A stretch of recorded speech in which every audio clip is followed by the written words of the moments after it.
আমাদের ফ্ল্যাটের ছোট্ট ব্যালকনিটায় কয়েকটা ফুলের টব ছিল। প্রতিদিনের মতো সেদিনও জল দিতে গিয়েছিলাম। হঠাৎ চোখে পড়ল একটা ঘুঘু পাখি চুপচাপ একটা টবের ওপর বসে আছে।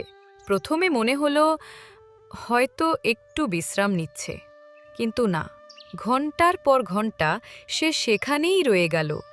ধীরে ধীরে বুঝলাম ও ডিম পেড়েছে।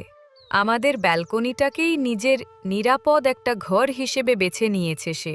তারপর আমরা আর শুধু দর্শক রইলাম না, আমরা যেন ওর ছোট্ট পরিবারটার অংশ হয়ে গেলাম। প্রতিদিন খাবার দিতাম, দূর থেকে দেখতাম কেমন করে সে নিজের ডিম দুটোকে ভালোবাসা দিয়ে আগলে রাখছে। অবশেষে সেই অপেক্ষার দিনটা এলো। ডিম ফুটে জন্ম নিল দুটো ফুটফুটে বাচ্চা, নরম পালকে মোড়ানো, ছোট্ট ছোট্ট প্রাণ। আমরা ওদের আদর করতে গেলে ভয় পেয়ে ঠোঁট দিয়ে কুপিয়ে দেওয়ার চেষ্টা করত। মনে হতো নিজের জগৎটা রক্ষা করছে।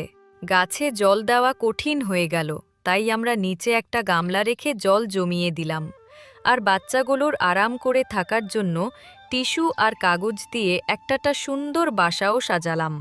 দিন যেতে লাগলো, ওরা বড় হতে লাগলো, ডানা গজাতে লাগলো। একদিন দেখি ওরা প্রথমবার ডানা ঝাপটাচ্ছে, আর কিছুক্ষণ পরেই উড়ে গেল দুজনেই এই ব্যালকনি ছেড়ে নিজেদের বড় পৃথিবীর দিকে।